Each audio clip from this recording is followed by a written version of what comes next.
Hello everyone. पिछले 3 lectures की तरह इस लेक्चर में भी हम लॉग के लॉस पे कुछ क्वेश्चन सॉल्व करेंगे। इसके बाद के लेक्चर से हम लोग लॉगरिथमिक इक्वेशन पे बेस्ड क्वेश्चन सॉल्व करेंगे। हमारा पहला क्वेश्चन है a to the power x is equals to b to the power y equals to c to the power z is equals to a, x equals to log a to the power k1 to the base e, y is equals to log b to the power k2 to the base c and z is equals to log c to the power k3 to the base a। आपको minimum value निकालनी है 3k1 plus 6k2 plus 12k3 के लिए। अब ध्यान से समझना, इस क्वेश्चन को सॉल्व करने के लिए हमें अर्थमेटिक मीन, ज्योमेट्रिक मीन और हार्मोनिक मीन के कॉन्सेप्ट को समझना पड़ेगा। पिछले के वीडियोस में भी मैंने ये कॉन्सेप्ट बता रखा है। मैंने बताया है कि अगर x y z कोई 3 पॉजिटिव नंबर हैं तो उन नंबर का जो अर्थमेटिक मीन होगा वो greater than equal to geometric mean होगा और greater than equal to harmonic mean होगा। ठीक है, अब सुनो ध्यान से। अगर एक्स वाई जेड के केस में अगर आपको किसी x plus Y plus Z की मिनिमम वैल्यू निकालनी है, ये एक एक्सप्रेशन है और इस एक्सप्रेशन की मिनिमम वैल्यू अगर आपको निकालनी है तो अर्थमेटिक मीन, ज्योमेट्रिक मीन और हार्मोनिक मीन को कब कैसे यूज़ करेंगे ये पहले समझो। सबसे पहले चेक करो कि एक्स वाई जेड तीनों के तीनों पॉजिटिव है या नहीं। यानी पहले क्या चेक करना है कि एक्स वाई जेड तीनों के तीनों पॉजिटिव है या नहीं है। अगर ये तीनों पॉजिटिव हैं तो ज्योमेट्रिक मीन की वैल्यू निकालो। अगर ज्योमेट्रिक मीन की वैल्यू कोई कांस्टेंट है तो अर्थमेटिक मीन को ज्योमेट्रिक मीन के साथ कंपेयर करो, और अगर ज्योमेट्रिक मीन की वैल्यू कांस्टेंट नहीं है तो फिर हार्मोनिक मीन निकालो। अगर इसकी वैल्यू कोई कांस्टेंट है तो अर्थमेटिक मीन को हार्मोनिक मीन के साथ कंपेयर करो। अगर हार्मोनिक मीन भी कांस्टेंट नहीं है तो उस केस में x plus Y plus Z की मिनिमम वैल्यू निकालने के लिए आप अर्थमेटिक मीन, ज्योमेट्रिक मीन और हार्मोनिक मीन का यूज़ नहीं कर सकते हैं।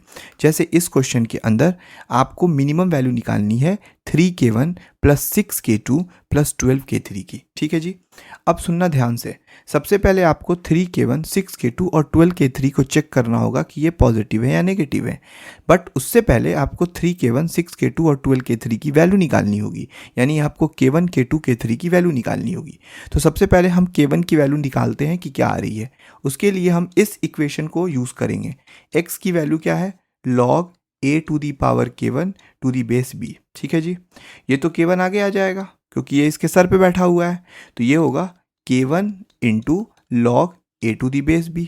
ठीक है जी, यानी अगर मैं यहाँ से ये पूछूं कि k1 की वैल्यू क्या होगी तो k1 is equals to x divided by log a to the base b होगा। इसको मैं चाहूँ तो रेसिप्रोकल भी कर सकता हूँ, तो x time log b to the base a होगा।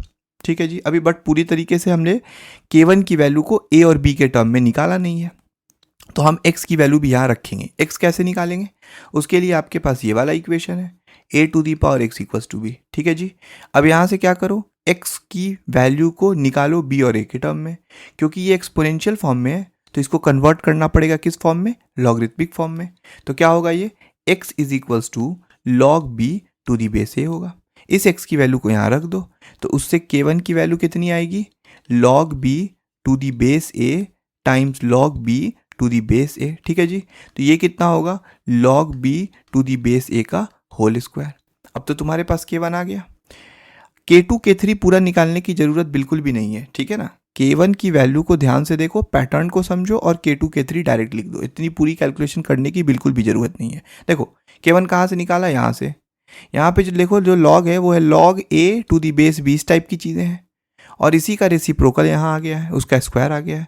तो k2 जब करोगे तो फिर इस वाले लॉग यानी y की जो वैल्यू है उसकी लॉग जो है उसमें इसको रेसिप्रोकल कर दो, मतलब c to the base b कर दो, तो ये होगा log c to the base b का होल स्क्वायर। ठीक है, पूरी प्रोसेस करने की बिल्कुल भी जरूरत नहीं है। k3 क्या होगा? इस वाले लॉग को रेसिप्रोकल कर दो, यानी log a to the base c का होल स्क्वायर, तो ये हो गया log a to the base c का होल स्क्वायर। देखो अब तुम्हारे पास ना k1 भी है, k2 भी है, k3 भी है, बट तुम्हें क्या चाहिए? 3k1 चाहिए, 6k2 चाहिए एंड 12k3 चाहिए। तो अगर मैं पूछूं कि 3k1 क्या होगा तो k1 में 3 से मल्टीप्लाई कर दो, सिंपल। तो 3 times log b to the base a का होल स्क्वायर।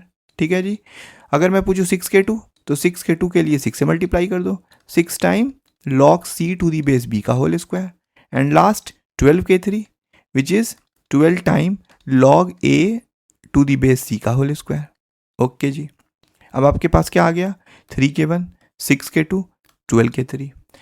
अगर हमें 3k1 plus 6k2 plus 12k3 की मिनिमम वैल्यू निकालनी है तो क्या सिखाया, सबसे पहले आप ये चेक करो कि क्या ये तीनों वैल्यू पॉजिटिव है। यस, बिकॉज ये स्क्वायर है ना, स्क्वायर के टर्म में।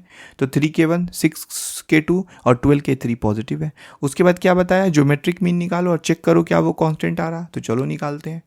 3k1 into 6k2 into 12k3 का ज्योमेट्रिक मीन यही होगा, इसमें वैल्यू डालते हैं। तो 3 इंटू 6 इंटू 12 ये हो गया 256। ठीक है, k1 की वैल्यू कितनी थी, log b to the base a का होल स्क्वायर। k2 की value log c to the base b का होल स्क्वायर। और k3 की value log a to the base c का whole square. Raised to the power कितना हो गया, 1/3। अब देखो ध्यान से, ये है 256, इसका जब मैं पावर 1/3 करूंगा तो ये 6 हो जाएगा, इनटू ये है log b to the base है। बेस चेंज वाले फॉर्मूला अगर मैं इसमें अप्लाई करूं तो ये हो जाएगा log b upon log a का होल स्क्वायर। ठीक है, इसकी वैल्यू कितनी हो जाएगी, log c upon log b का होल स्क्वायर। फिर उसके बाद वाले की वैल्यू कितनी हो जाएगी, log a upon log c का होल स्क्वायर। ठीक है, उसका पावर कितना है, 1/3। log b से ये log b cancel, log c से log c cancel, log a से log a कैंसिल। तो ये हो गया 6 इंटू 1 टू दी पावर 1/3, यानी इसकी टोटल वैल्यू कितनी आ गई, 6 आ गई। तो आपने देखा कि ज्योमेट्रिक मीन तो कांस्टेंट आ गया। तो अब अर्थमेटिक मीन को किसके कंपेयर करोगे, ज्योमेट्रिक मीन से। अर्थमेटिक मीन क्या होगा, 3k1 plus 6k2 plus 12k3। ठीक है जी, divided by 3 is greater than equal to geometric mean. Geometric mean क्या है, 6 आया है। ठीक, अब अगर मैं इस 3 से इसको मल्टीप्लाई करूंगा तो 3k1 plus 6k2 plus 12k3 की वैल्यू होगी ग्रेटर देन इक्वल टू 18, यानी इसकी मिनिमम वैल्यू कितनी हो गई, 18 हो गई। तो इस तरह से ये वाला क्वेश्चन जो है अपना सॉल्व हो गया। अगला क्वेश्चन देखते हैं, IIT 2012 का क्वेश्चन है। एक खतरनाक सा एक्सप्रेशन है, 6 प्लस लॉग बेस 3/2, और इनपुट तो काफ़ी कॉम्प्लिकेटेड है, मैं पढ़ना ही नहीं चाह रहा हूँ। इस क्वेश्चन को कैसे सॉल्व करेंगे, इसमें एक ट्रिक है, टेंस टू इन्फिनिटी है, यानी कुछ चीज़ इन्फिनिटी तक रिपीट हुई है। ध्यान से देखो, सिर्फ इनपुट को देखो जिसको आप पहले सॉल्व करोगे।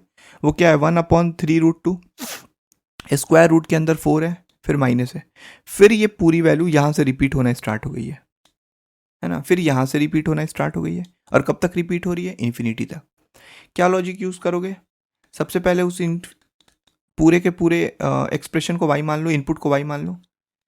3√2 स्क्वायर रूट लगाओ, उसके अंदर क्या आएगा, 4 माइनस 1/3√2, फिर स्क्वायर रूट लगाओ, ये हो जाएगा 4 माइनस 1/3√2, फिर स्क्वायर रूट 4 माइनस 1/3√2, कहाँ तक, इन्फिनिटी तक।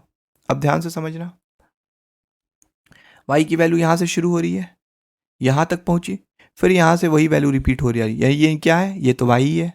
तो मैं इसको लिखूंगा y is equals to 1/3√2, square root के अंदर कितना आ जाएगा, 4 माइनस y।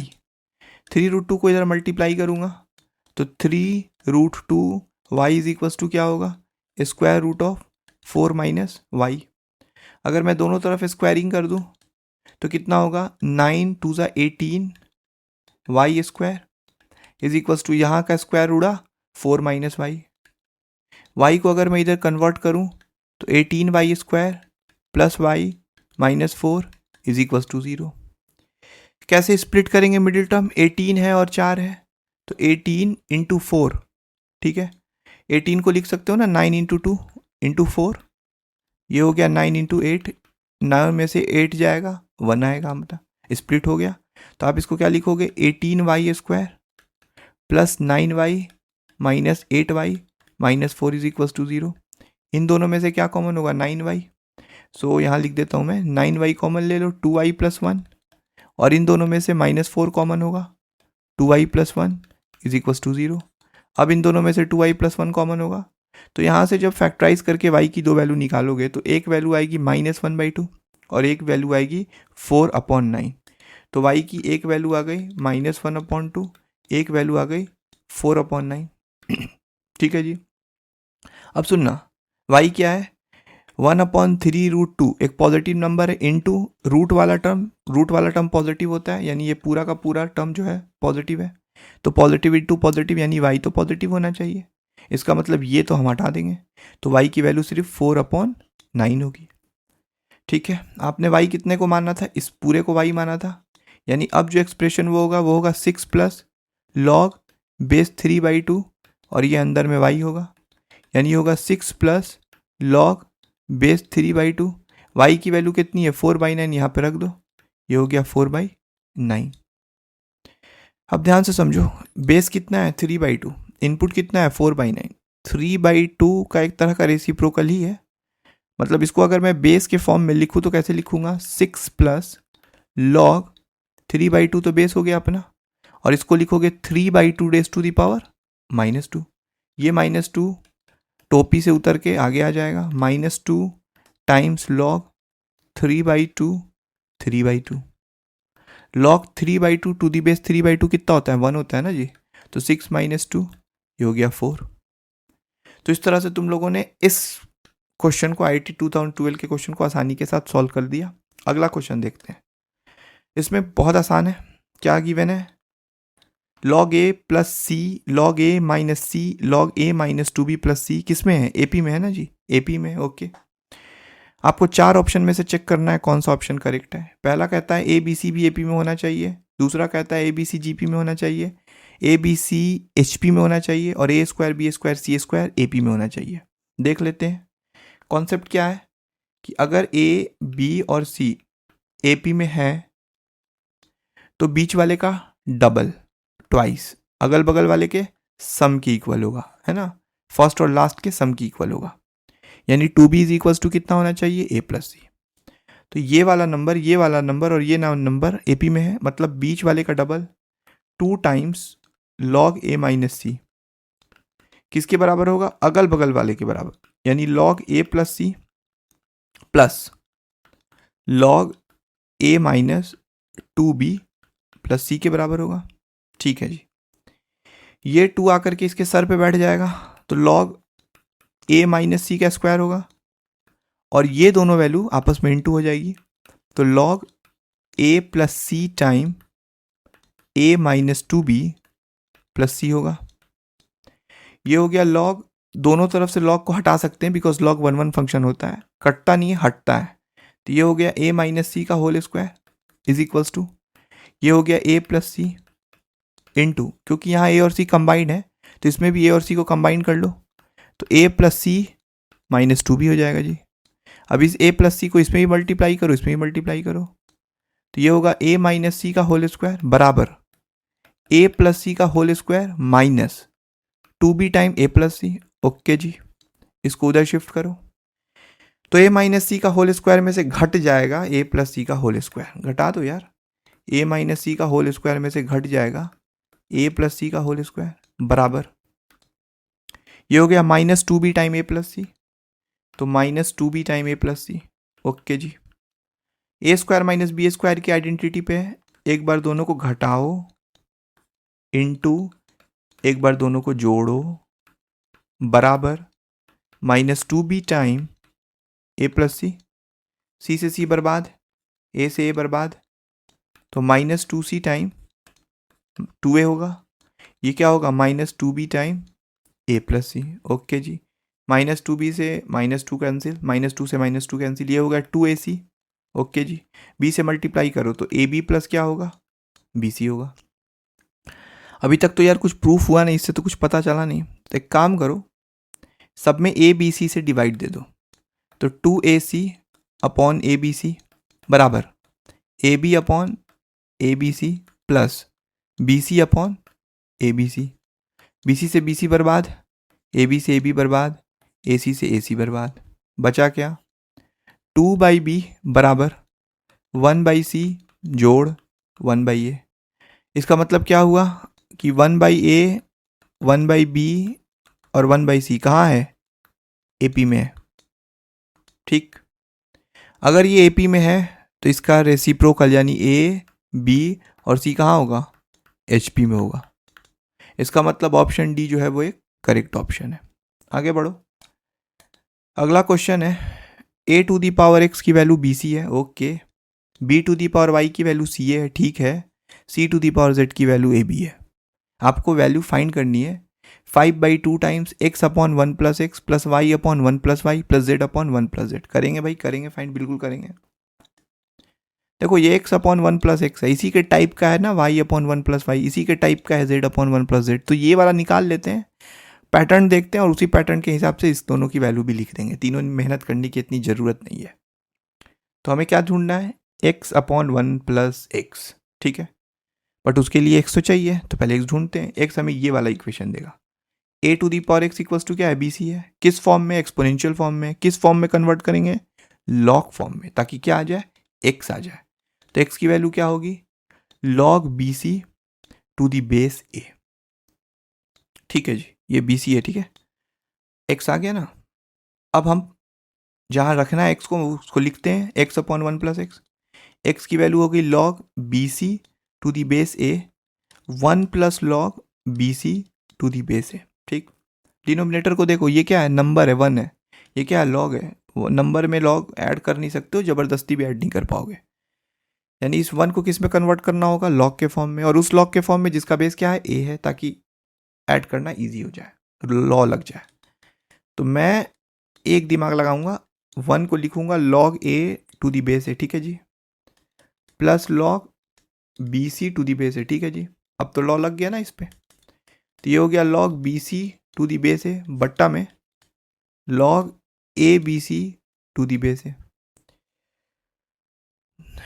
अब देखो, एक लॉ होता था ना, log m to the base n बराबर m to the base a upon log n to the base है।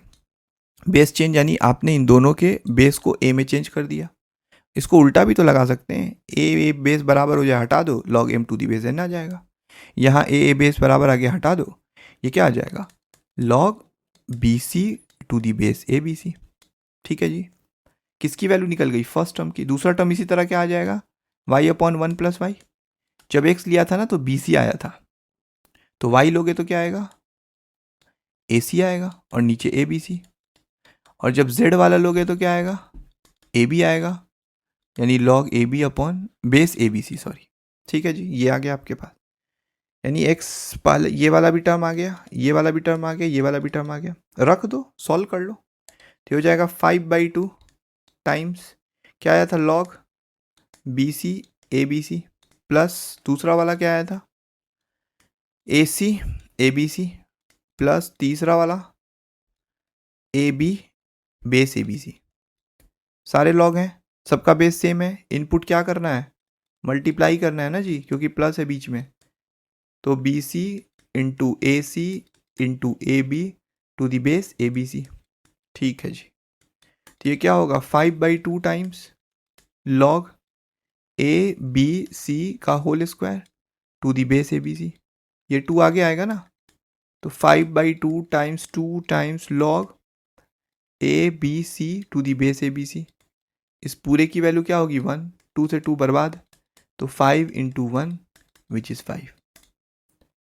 तो इस तरह से इस क्वेश्चन को भी आप लोगों ने सॉल्व कर लिया। अगला क्वेश्चन देखते हैं। देखो जी, ये लास्ट क्वेश्चन है, ठीक है। इसके बाद वाले लेक्चर से हम लोग लॉग के लॉगरिथमिक इक्वेशन पे बेस्ड क्वेश्चन करेंगे, जिसमें हमें डोमेन, रेंज, ये सारी चीज़ें हमें निकालनी पड़ती है। तो इसको ध्यान से समझ लो, अच्छा क्वेश्चन है ये भी। ए बी सी जो है ना, कॉन्जिक्यूटिव पॉजिटिव इंटीजर्स हैं, जैसे 3, 4, 5, जैसे 7, 8, 9। तो अगर a B c consecutive positive integer है ना, तो एक तो बात समझ में आ गई, बी जो होगा वो ए में 1 जोड़ने से मिलेगा, और सी जो होगा वो ए में 2 जोड़ने से मिलेगा, ठीक है जी।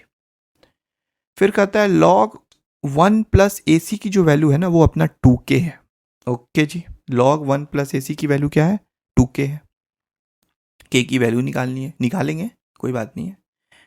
log 1 प्लस ए और c को हम a प्लस 2 लिख देते हैं, इसकी वैल्यू क्या है, 2k है, ठीक है। इसको 2k मत पढ़ो, 2k पढ़ो, मर्जी है तुम्हारी। यह है log 1 plus A square plus 2a is equals to 2k, sorry 2k। 1 को 1 का स्क्वायर लिख दो, A square plus B square plus 2ab के आइडेंटिटी पे ये सेट है। इसको क्या लिखोगे तुम, 1 प्लस ए का whole square is equals to 2k। 2 किस पे बैठा है, सर पे, आगे ले आओ।